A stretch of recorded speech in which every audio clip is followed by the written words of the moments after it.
La guerre de 1914-1918. L'armistice est signé le 11 novembre 1918 à 5h15. Il marque la fin des combats de la Première Guerre mondiale 1914-1918. La victoire des Alliés et la défaite totale de l'Allemagne.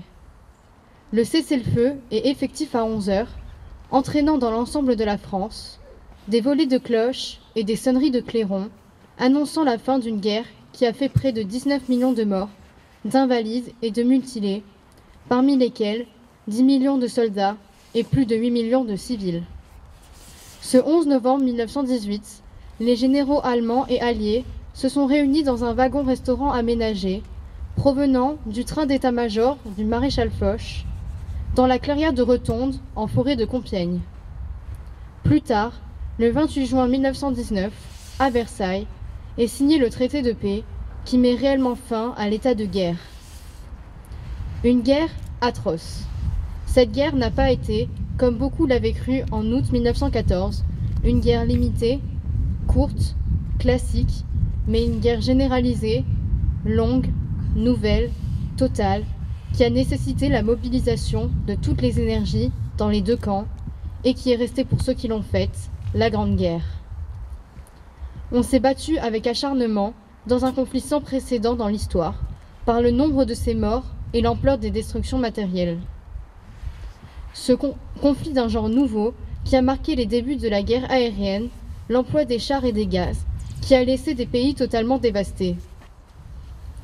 En Moselle, moins de 3 semaines après la déclaration de la guerre, c'est à Morhange qu'éclate une des premières grandes batailles de la Grande Guerre 14-18.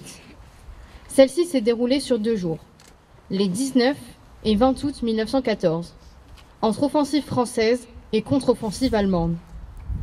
Au soir du 20 août, le front s'était stabilisé. 5000 soldats français étaient déjà tombés, sans compter les milliers de blessés et de prisonniers. Rendons hommage à nos morts. Réunis aujourd'hui devant le monument aux morts de la commune, honorons la mémoire de celles et de ceux qui, pour la patrie, ont versé leur sang lors de ces funestes combats. Honorons aussi celles et ceux qui ont perdu la vie au cours des conflits en Afrique du Nord et en Indochine et partout ailleurs où la France a été engagée pour défendre les libertés et plus proche de nous, ces derniers jours encore, le brigadier Ronan Pointeau, engagé dans l'opération Barkhane, qui a succombé à ses blessures après le déclenchement d'un engin explosif improvisé sur le passage de son véhicule blindé. Enfin, sur notre terre de France, honorons aussi tous ces innocents martyrs du terrorisme.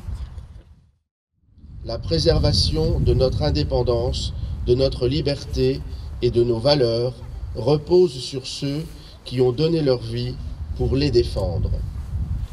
Mort pour la France, 11 novembre 2019. Premier maître Alain Bertoncello, commando Hubert, mort pour la France au Burkina Faso le 10 mai 2019. Premier maître Cédric de Pierrepont, commando Hubert, mort pour la France au Burkina Faso le 10 mai 2019. Médecin principal Marc Lécuras, 14e centre médical des armées, mort pour la France au Mali le 2 avril 2019. Brigadier Erwan Potier, 501e régiment de chars de combat, mort pour la France à Rouen le 21 mai 2019, des suites de blessures reçues au Liban. Brigadier-chef Ronan Pointeau, 1er régiment de Spahi, mort pour la France au Mali le 2 novembre 2019. Vive la République, vive la France!